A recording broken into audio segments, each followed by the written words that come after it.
Sekasian apa teman kalian? Gue pernah ngerjain temen gue buat pergi ke luar negeri sendirian. Pertama kali gak bisa bahasa Inggris. And now his life is better than before. Oke guys, jadi gini ceritanya. Dulu itu gue sering banget pergi ke luar negeri. Bisa seminggu sekali atau bahkan bisa seminggu 2 kali. Saking seringnya gue ke luar negeri, gue itu diantar sama temen gue ke airport menggunakan sebuah motor.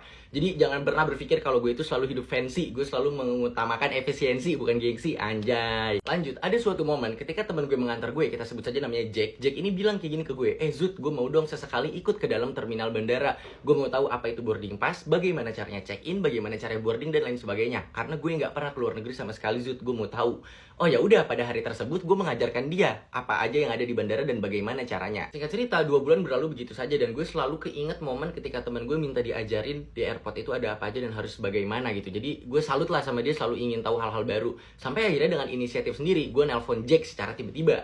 Gue bilang kayak gini, halo Jack, lu mau nggak gue bikinin paspor, gue bayarin bla bla bla bla bla bla bla bla. Terus kata dia, gue mau Jut. Padahal dia nggak tahu gitu paspor itu akan digunakan untuk apa. Tapi kan untuk sebagian orang memiliki paspor itu sebuah hal yang prestis mungkin ya.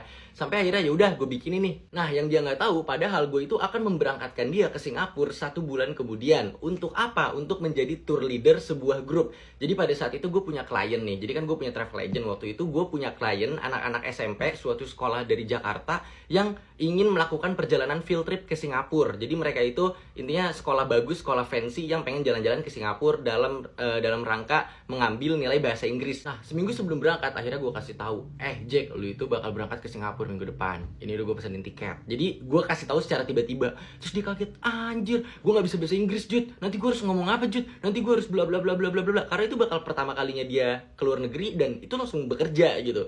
Terus gue bilang, udah itu nggak apa-apa karena lu nanti jadi tour leader bukan jadi tour guide. Tapi tetap kan dia harus bisa conversation bahasa Inggris. Akhirnya apa? Gue kasih teks gimana cara lo memperkenalkan diri, gimana caranya lo. Intinya gue kasih teks untuk nanti dia daily conversation di Singapura. Anjir itu gambling sih. Gue juga kok berani ya mempekerjakan orang kayak dia gitu. Yang kocak adalah selama perjalanan gurunya itu udah bilang ke gue waktu itu, Mas nanti guide-nya atau leadernya dipastikan ngomongnya full English ya, karena ini anak-anak harus berbahasa Inggris, wajib berbahasa Inggris, gak boleh berbahasa Indonesia di Singapura.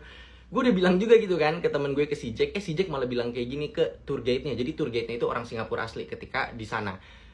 Intinya kurang lebih bilang kayak gini ya, Bang nanti you cakap half English half Indonesian, sebab mereka nih masih sekolah menengah lah, masih SMP, mereka nggak ngerti bahasa Inggris, jadi jangan full Inggris ya. Terus Jacknya nurut, iya nanti gue nggak full Inggris deh biar dia ngerti. Padahal yang nggak ngerti siapa? Itu si Jack sendiri yang nggak ngerti apa yang disampaikan tour guide-nya nanti gitu. Kocak banget nih anak. Setelah kejadian tersebut, gue yakin banget orang yang udah pernah keluar negeri itu bisa wawasannya bisa lebih terbuka, banyak probabilitas yang muncul. Bener aja kan, si Jack jadi sering keluar negeri pada saat itu, terus dia ngelihat banyak peluang, salah satunya adalah thrifting. Dia itu sering bawa baju dari luar negeri dan dia jual di Indonesia. Jadi dia punya toko baju thrifting di Indonesia, baju-baju dari luar negeri.